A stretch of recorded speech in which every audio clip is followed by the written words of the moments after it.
کیا آپ یقین کریں گے کہ ایک شخص جس نے اپنی یتیم بیوی کو شادی کے اگلے ہی دن تنہا چھوڑ دیا، وہی شخص 1 سال بعد جب واپس آیا تو اپنے ہی گھر کا تالا توڑنے پر مجبور ہو گیا اور اندر ایسا منظر دیکھا کہ اس کی ساری زندگی، اس کی سوچ، اس کا غرور، سب کچھ ایک لمحے میں ٹوٹ کر بکھر گیا۔ بسم اللہ الرحمن الرحیم۔ میری شادی ایک ایسی لڑکی سے ہوئی تھی جو نہ صرف مالی طور پر کمزور تھی بلکہ یتیم بھی تھی۔ اس کے سر پر نہ ماں کا سایہ تھا نہ باپ کی دعائیں، مگر اس کی آنکھوں میں ایک عجیب سی روشنی تھی، جیسے وہ ہر حال میں جینا جانتی ہو، جیسے اس نے دکھوں کے ساتھ سمجھوتا کرنا سیکھ لیا ہو، اور شاید یہی سادگی، یہی خاموشی مجھے اس کی طرف کھینچ لائی تھی۔ شادی کے دن وہ بہت خاموش تھی، مگر اس کی آنکھوں میں ایک امید تھی، ایک ایسا خواب جو شاید پہلی بار پورا ہوا تھا۔ وہ گھر میں آئی تو ہر چیز کو ایسے سنبھالنے لگی جیسے وہ برسوں سے اس گھر کا حصہ ہو۔ اس کے ہاتھوں میں برکت تھی، اس کی باتوں میں نرمی تھی، اور اس کے رویے میں وہ ادب تھا جو آج کل کم ہی دیکھنے کو ملتا ہے۔ میں خود کو خوش قسمت سمجھ رہا تھا کہ مجھے ایسی بیوی ملی، مگر میری خوشی زیادہ دیر قائم نہ رہ سکی، کیونکہ شادی کے اگلے دن ہی مجھے اچانک سعودی عرب جانا پڑ گیا۔ حالات ایسے بن گئے کہ میرے پاس رکنے کا کوئی بہانہ نہ تھا۔ جب میں جانے لگا تو وہ دروازے پر کھڑی تھی، اس کے ہاتھ کانپ رہے تھے، آنکھوں سے آنسو بہہ رہے تھے۔ وہ بار بار کہہ رہی تھی، مت جاؤ، مجھے اکیلا نہ چھوڑو، میں نے ابھی اس گھر کو دیکھا بھی نہیں، میں ابھی تمہیں سمجھ بھی نہیں پائی۔ مگر میں اس کے آنسوؤں کو وقتی کمزوری سمجھ کر نظر انداز کر گیا۔ میں نے اسے تسلی دی کہ یہ سب ہمارے مستقبل کے لیے ہے، میں جلد واپس آ جاؤں گا، مگر اس کے چہرے پر اطمینان نہ آیا۔ وہ بس خاموش ہو گئی، اور اس کی وہ خاموشی میرے دل میں کہیں گہرائی میں اتر گئی، مگر میں نے اس احساس کو نظر انداز کیا اور چلا گیا۔ شروع میں ہم بات کرتے رہے، مگر کچھ ہی دنوں بعد اس نے بات کرنا کم کر دی، پھر آہستہ آہستہ اس نے فون اٹھانا بھی چھوڑ دیا۔ میں نے کئی بار کوشش کی، مگر ہر بار خاموشی ملی۔ میں نے سوچا شاید وہ ناراض ہے، وقت کے ساتھ سب ٹھیک ہو جائے گا، مگر وہ وقت 1 سال میں بدل گیا، اور میں اس 1 سال میں صرف پیسے کمانے، اپنی زندگی سنوارنے اور اپنے خوابوں کو پورا کرنے میں مصروف رہا۔ مجھے یہ احساس ہی نہ ہوا کہ میں نے جسے پیچھے چھوڑا ہے وہ ایک انسان ہے، ایک دل رکھتی ہے، ایک یتیم لڑکی ہے جس کے لیے میں ہی سب کچھ تھا، اور شاید وہ اسی خاموشی میں کہیں ٹوٹ رہی تھی، کہیں بکھر رہی تھی، مگر میں اس سب سے بے خبر اپنے آپ کو کامیاب سمجھ رہا تھا۔ 1 سال بعد جب میں واپس پاکستان آیا تو نہ جانے کیوں میرے دل میں ایک عجیب سی بے چینی تھی، جیسے کوئی اندیکھا خوف میرے اندر جگہ بنا چکا ہو، جیسے کوئی آواز بار بار مجھے خبردار کر رہی ہو کہ کچھ ٹھیک نہیں ہے۔ جب میں اپنے محلے میں داخل ہوا تو سب کچھ ویسا ہی تھا، مگر پھر بھی کچھ بدلا ہوا محسوس ہو رہا تھا، جیسے ہوا میں وہ گرمی نہ رہی ہو، جیسے دیواروں نے کوئی راز چھپا رکھا ہو، جیسے وقت یہاں رک گیا ہو مگر زندگی کہیں اور چلی گئی ہو۔ میں جیسے ہی اپنے گھر کے دروازے کے سامنے پہنچا تو میرے قدم رک گئے۔ دروازے پر تالا لگا ہوا تھا، وہی دروازہ جہاں کبھی میری بیوی میری راہ دیکھتی تھی، جہاں اس کی آنکھوں میں خوشی ہوتی تھی، آج وہ بند تھا، سرد تھا، خاموش تھا۔ میں چند لمحوں تک بس اسے دیکھتا رہا، جیسے میرا دماغ اس حقیقت کو قبول کرنے سے انکار کر رہا ہو۔ پھر اچانک میرا اندر غصہ ابلنے لگا۔ میں نے فوراً پڑوسیوں کے دروازے کھٹکھٹائے، میری بیوی کہاں ہے، وہ کہاں گئی، کسی کو کچھ پتا ہے؟ مگر پھر جواب ادھورا تھا۔ کوئی کہتا کافی عرصہ ہوا نہیں دیکھی، کوئی کہتا شاید کہیں چلی گئی، کوئی نظریں چرا لیتا، اور یہ سب میرے اندر شک کو مزید بڑھا رہا تھا۔ میرے دل میں طرح طرح کے خیال آنے لگے۔ کیا وہ مجھے چھوڑ کر چلی گئی؟ کیا اس نے کسی اور کا سہارا لے لیا؟ کیا اس نے میرا انتظار نہیں کیا؟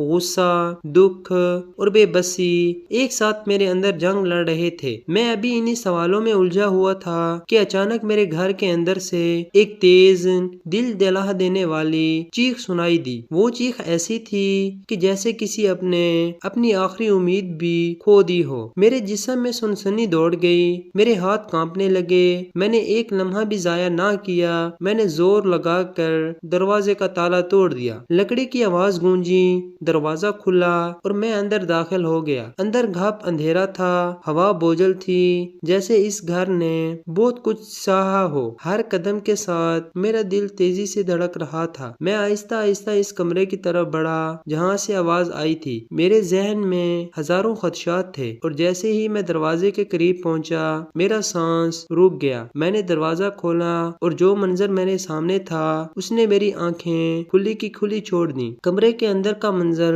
ایسا تھا کہ جیسے وقت وہیں ٹھہر گیا ہو۔ میری بیوی زمین پر بیٹھی تھی، اس کے کپڑے بکھرے ہوئے تھے، چہرہ زرد تھا، آنکھیں سوجی ہوئی تھیں جیسے وہ کئی راتوں سے سوئی نہ ہو۔ اس کی گود میں ایک ننھی سی بچی تھی جو زور زور سے رو رہی تھی۔ اس کی آواز میں درد تھا، بھوک تھی، کمزوری تھی، اور وہی چیخ تھی جو میں نے باہر سنی تھی۔ ایک لمحے کے لیے میرا دماغ سن ہو گیا، میرے اندر غصہ بھڑک اٹھا، شک نے میرے دل کو جکڑ لیا۔ میں چیخنے ہی والا تھا، میں اس سے سوال کرنے ہی والا تھا، میں اسے الزام دینے ہی والا تھا کہ اس نے میرے اعتماد کو توڑا، مگر اسی لمحے اس نے کمزوری سے آواز میں کہا، رک جاؤ۔ اس کی آواز میں نہ کوئی خوف تھا، نہ کوئی جھوٹ، بس ایک سچائی تھی، ایک تھکن تھی، ایک ایسی خاموش طاقت تھی جو صرف وہی سمجھ سکتا ہے جس نے سب کچھ اکیلے برداشت کیا ہو۔ اس نے بچی کو اپنے سینے سے لگایا، اس کے بالوں کو سہلایا اور میری طرف دیکھا۔ اس کی آنکھوں میں آنسو تھے،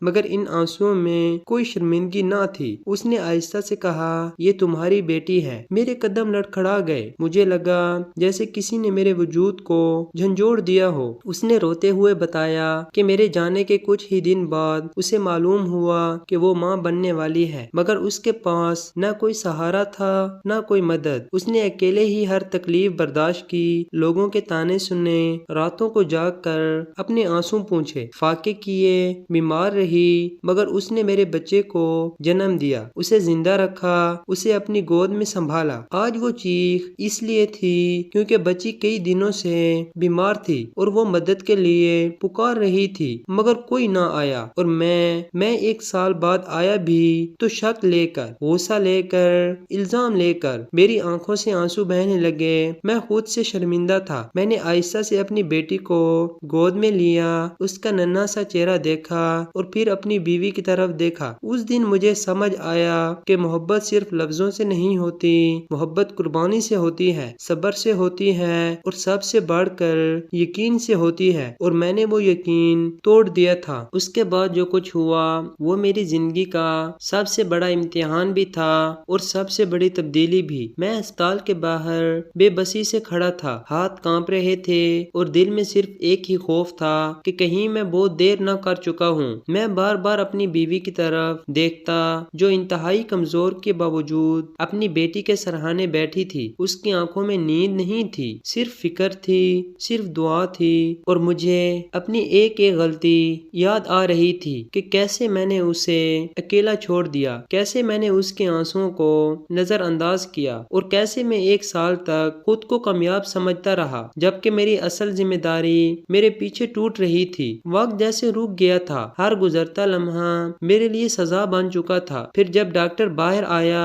اور اس نے بتایا کہ بچی اب خطرے سے باہر ہے مگر بہت کمزور ہے، تو ایسے لگا جیسے مجھے نئی زندگی مل گئی ہو۔ میں فوراً سجدے میں گر گیا، میرے آنسو زمین پر گر رہے تھے، اور میں دل ہی دل میں اللہ سے وعدہ کر رہا تھا کہ اگر اس نے مجھے ایک اور موقع دیا تو میں کبھی بھی اپنی بیوی اور بیٹی کو اکیلا نہیں چھوڑوں گا۔ ہسپتال کے دن میرے لیے آنکھیں کھول دینے والے تھے۔ میں نے پہلی بار اپنی بیوی کے صبر کو قریب سے دیکھا۔ وہ خود بیمار تھی، کمزور تھی، مگر پھر بھی ہر لمحہ اپنی بیٹی کے لیے کھڑی رہی۔ میں نے آہستہ آہستہ اس کے قریب ہونا شروع کیا، اس سے بات کی، اس سے معافی مانگی۔ شروع میں وہ خاموش رہتی تھی، اس کے دل کے زخم اتنے گہرے تھے کہ الفاظ ان تک پہنچ ہی نہیں سکتے تھے، مگر میں نے ہار نہیں مانی۔ میں نے اسے وقت دیا، اس کا ساتھ دیا۔